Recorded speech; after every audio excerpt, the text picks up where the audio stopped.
अस्सलाम वालेकुम dear viewers, I am Mohammad Umar और आप देख रहे हैं चैनल सोल्यूशन ऑफ मैथमेटिक्स। आज हम क्लास 10th की एक्सरसाइज 2.4 का क्वेश्चन नंबर 1 स्टार्ट करने लगे हैं। If alpha beta are the roots of the equation then evaluate. कहते हैं अगर अल्फा और बीटा इस इक्वेशन के रूट्स हों तो आपको कुछ पार्ट्स दिए गए हैं, इनकी वैल्यूज आपने फाइंड करनी है। फर्स्ट ऑफ ऑल, अगर अल्फा और बीटा इसके रूट्स हैं तो आपको पता होगा कि इनका सम क्या आएगा। रूट्स का सम का फार्मूला था -b/a। वैल्यूज पुट करते हैं। -b की वैल्यू यहाँ पर है p और a की वैल्यू यहाँ पर 1 है, जबकि अल्फा बीटा का फार्मूला होता है c/a।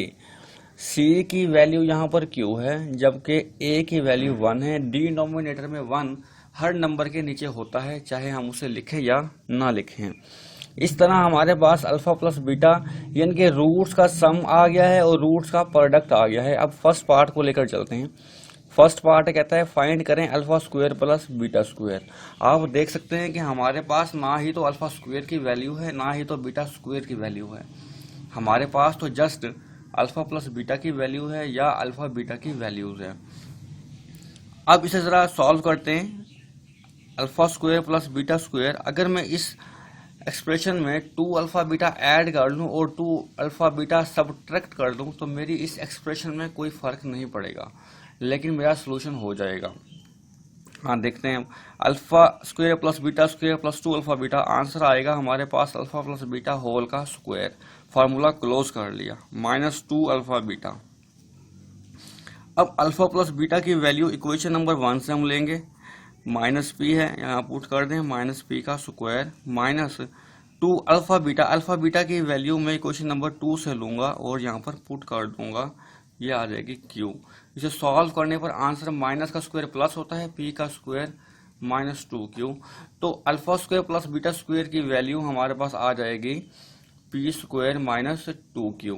अब सेकंड पार्ट की तरफ चलते हैं। इसके सेकंड पार्ट में क्या कहता है, देखिए सेकंड पार्ट में हमें फाइंड करनी है alpha cube beta plus alpha beta cube की वैल्यूज।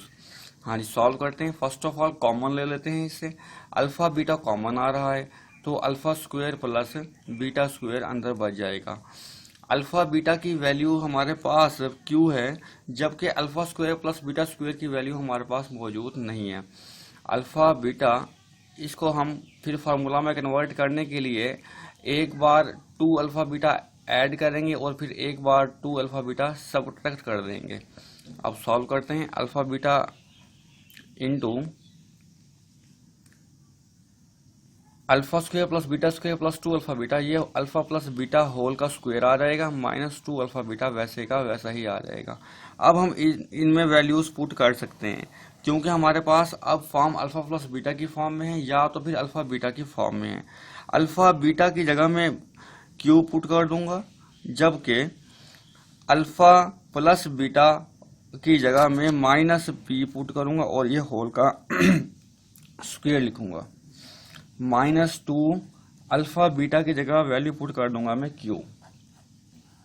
सिंप्लीफाई कर लेते हैं। q इंटू माइनस का स्क्वायर प्लस हो जाएगा, p का स्क्वायर -2q।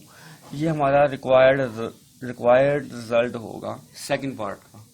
इसी तरह से थर्ड पार्ट की तरफ चलते हैं। थर्ड पार्ट में कहता है कि फाइंड करें alpha over beta plus beta over alpha की वैल्यू को। फर्स्ट ऑफ ऑल हम इसका एलसीएम ले लेते हैं, तो अल्फा बीटा आएगा, बीटा से beta cancel, alpha multiply alpha, alpha square हो जाएगा, प्लस अल्फा से alpha cancel, beta multiply beta, beta square हो जाएगा। आप देख सकते हैं कि हमारे पास alpha square plus beta square की वैल्यूज मौजूद नहीं है, इसीलिए हम अपनी एक्सप्रेशन में 2 अल्फा बीटा ऐड करेंगे और 2 अल्फा बीटा सब्ट्रैक्ट कर देंगे। बाकी क्वेश्चन वैसे का वैसे ही लिख लेंगे। Alpha square plus beta square plus 2 alpha beta, alpha plus beta whole का स्क्वायर आ जाएगा, -2 alpha beta divided by alpha beta. Alpha plus beta की वैल्यू हमारे पास इक्वेशन नंबर 1 से -p है, पुट कर दें, -p का स्क्वायर -2 अल्फा बीटा की वैल्यू q है, तो यहाँ पर हम q पुट कर देंगे, बाय अल्फा बीटा की जगह q आ जाएगा। तो रिक्वायर्ड रिजल्ट होगा p square -2q divided by q। ये हमारे पास इसका रिक्वायर्ड रिजल्ट आ जाएगा।